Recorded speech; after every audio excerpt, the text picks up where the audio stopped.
என்ன ப்ரோ ஏதோ புதுசா தெரியுது. ஆமா ப்ரோ. அதாவது வயர்லெஸ் மைக் வந்து வாங்கணும் அப்படின்னு சொல்லி எனக்கு ரொம்ப நாள் ஒரு ஆசை. ஸோ அந்த ஆசையை வந்து நான் நிறைவேற்றிட்டேன். உங்களுக்கு மட்டும் வாங்கி வச்சிருக்கீங்க? உங்களுக்கு ஒன்று வாங்கி வச்சிருக்கேன். இப்போ நம்ம என்ன பண்ண போறோம் அப்படின்னா, இது வந்து டிஜிடெக்கோட வயர்லெஸ் மைக். ஸோ நம்ம இந்த வீடியோல என்ன பண்ண போறோம் அப்படின்னா, இந்த மைக்கை வச்சு நம்ம இதுக்கு ரிவ்யூ பண்ண போறோம்.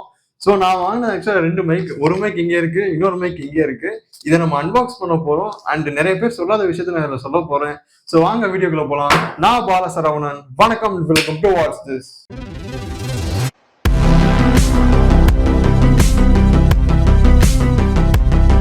வயர்டு மைக் யூஸ் பண்றதுக்கு வயர்லெஸ் மைக் யூஸ் பண்றதுக்கு ஒரு சின்ன டிஃபரன்ஸ் நான் சொல்லிடுறேன். அதாவது நான் நிறைய வீடியோ எடுக்கும்போது எனக்கு இந்த வயர்டு மைக் யூஸ் பண்றதுனால நிறைய பிரச்சனைகள் நான் சந்திச்சிருக்கேன். விச் மீன்ஸ் அந்த வயர் புறாமே ஒரு மாதிரி சிக்கி அதை எடுக்கிறதுக்குள்ளே போதும் போதும் ஆயிரும். அண்ட் அதே மாதிரி மெயினா கிளாரிட்டி பொறுத்த வரைக்கும் வயர்டு மைக் ரொம்பவே சூப்பரா இருக்கும்.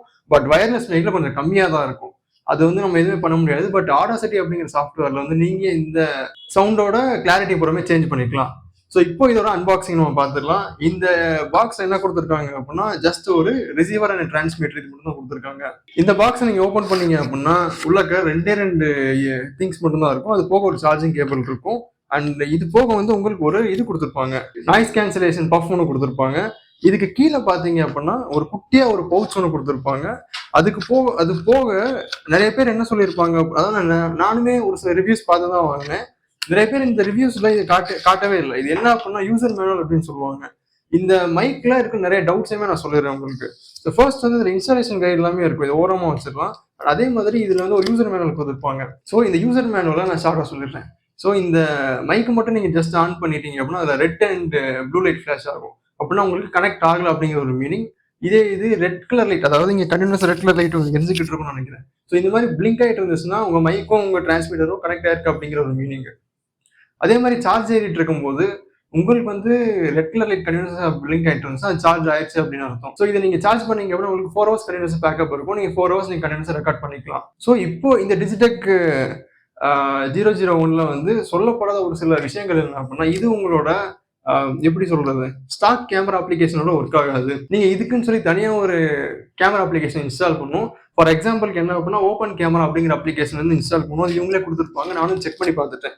நான் என்னோட ஒன் பிளஸ் ஃபோன்ல வந்து ஆடியோ டேரக்டா ரெக்கார்ட் பண்றதுக்காக நான் செக் பண்ணும்போது இந்த டிஜிடெக் இந்த ரிசீவர் வந்து அதுல ஒர்க் ஆகவே இல்லை, ஸ்டாக் கேமரா அப்ளிகேஷன்ல. ஸோ நீங்க வந்து தனியா ஒரு அப்ளிகேஷன் இன்ஸ்டால் பண்ணி அதுக்கப்புறம் தான் இந்த ஆடியோ, அதாவது வயர்லெஸ் மைக் வந்து யூஸ் பண்ற மாதிரி இருக்கும். அந்த கண்டிஷன் ஓகே அப்படின்னா நீங்க இந்த மைக்கு தாராளமா சூஸ் பண்ணலாம். நெக்ஸ்ட் சவுண்ட் கிளாரிட்டி பொறுத்த வரைக்கும் ரொம்ப நல்லா இருக்கு அப்படின்னு நம்ம சொல்ல முடியாது. கொஞ்சம் மாடரேட்டா இருக்கு. அதே மாதிரி நாய்ஸ் கேன்சலேஷன் அந்த மாதிரிலாம் எதுவுமே இதுல கொடுக்கவே இல்லை. ஜஸ்ட் நீங்க பேசுற இந்த டோன் வந்து ரெக்கார்ட் ஆகும். ஃபார் எக்ஸாம்பிள் இந்த வீடியோ ஃபுல் அண்ட் ஃபுல்லுமே இந்த டிஜிடெக் மைக் வச்சு நான் ரெக்கார்ட் பண்ணியிருக்கேன். ஸோ இந்த வீடியோ நீங்க ரெஃபரன்ஸா எடுத்துக்கலாம். அண்ட் அதே மாதிரி நான் வயர்ட் மைக் வச்சு நான் ஒரு சில கிளிப்ஸ் நான் அட்டாச் பண்றேன்.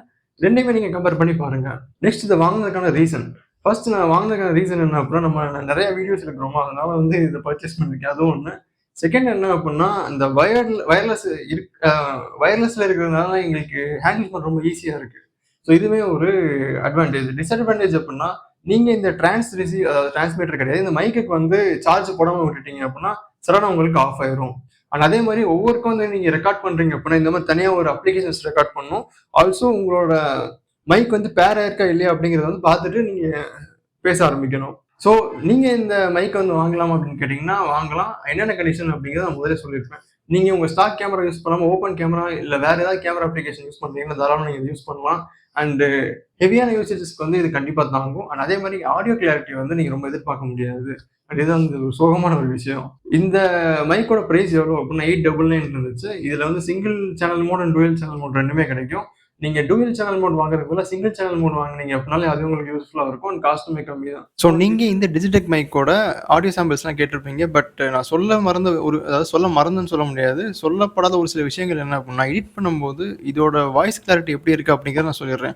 ஸோ இந்த வீடியோ எடுத்து முடிச்சதுக்கப்புறம் நான் எடிட் பண்ணும்போது என்ன ஆச்சு அப்படின்னா, என்னோட காதே வலிக்க ஆரம்பிச்சு. ஸோ இந்த மைக்ல இருந்து நம்ம ப்ரொடியூசர் அந்த சவுண்டால நம்ம சுத்தமாக எடிட் பண்ணவே முடியல. ஸோ நாய்ஸ் அதிகமாக இருக்கு. அண்ட் அதே மாதிரி நம்ம குரலுமே சரியா கேட்கல. இந்த வாய்ஸ் சரியா கேட்கறதுனால என்ன அப்படின்னா, நமக்கு ஒரு கிளாரிட்டியே இல்லாமல் இருக்கு. இந்த கிளாரிட்டி இல்லாமல் இருக்கிறதுனால என்ன ப்ராப்ளம்னா, எடிட்டிங் அப்போ அந்த இயர் பெயின் வந்து ஹெவியாகவே வருது. நம்ம என்ன பேசுகிறோம் அப்படிங்கிற அந்த ஒரு அண்டர்ஸ்டாண்டிங்கே இல்லாமல் இருக்கு. ஸோ நான் ஃபர்ஸ்ட் சொன்ன மாதிரி இந்த மைக் யாருக்கெல்லாம் செட் ஆகும் அப்படின்னா, நீங்கள் விளாக் எடுக்க போறீங்க, கம்மியான பட்ஜெட்டில் மைக் வாங்க போறீங்க அப்படின்னா தாராளமாக நீங்கள் இதை ப்ரிஃபர் பண்ணலாம். ஸோ நீங்கள் கொஞ்சம் வெயிட் பண்ணீங்க அப்படின்னா நான் கூடிய சீக்கிரம் இன்னொரு மைக்கை டெஸ்ட் பண்ணிக்கிட்டு இருக்கேன். அதோட ரிவ்யூ சீக்கிரமாக வந்து சேரும். மேக்ஸிமம் இந்த மைக்க நீங்க வாங்கலாமா வேணாமான்னு கேட்டீங்கன்னா, வாங்கலாம். பட் நான் சொன்ன கண்டிஷன்ஸ் படி நீங்க வாங்கிக்கலாம். பட் எடிட் பண்ணும்போது கண்டிப்பா உங்களுக்கு இந்த இயர் பெயின் இருக்கும். இத வந்து நான் என்னோட தம்பிட்ட குடுத்து டெஸ்ட் பண்ணி பார்க்க சொன்னேன். அவருமே இதே தான் ரிவ்யூ சொல்லியிருந்தாரு. பட் ஆடியோ கேட்கும்போது வந்து ஒரு மாரி அ எப்படி சொல்றது?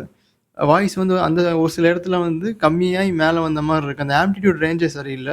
அப்படிங்கிறதையும் சொல்லியிருந்தாரு. அதே மாரி கிளாரிட்டி சரியில்ல அப்படிங்கிறதையும் சொல்லியிருந்தாரு. ஸோ நீங்க ஒரு வயர்லெஸ் மைக் வாங்க போறீங்க அப்படின்னா, வேற ஏதாச்சும் மைக்க கன்சிடர் பண்ணுங்க. அண்ட் இதோட காஸ்ட் வந்து கான்ஸ்டன்ட்டா இருக்க மாட்டேங்குது. நெறைய வேரியேஷன் ஆகுது. ஸோ நான் ஃபர்ஸ்ட் இந்த மைக்க வாங்கும்போது இதோட காஸ்ட் வந்து 899 இருந்துச்சு. இதுக்கப்புறம் நான் வாங்கி கரெக்ட்டா 2 டேஸ்க்கு அப்புறம் 699க்கு வந்துருச்சு. இப்போ திரும்பியுமே 999க்கு வந்துச்சு. அண்ட் இதுக்கு நடுவுல வந்து 1099க்கு வந்து போயிருந்தது.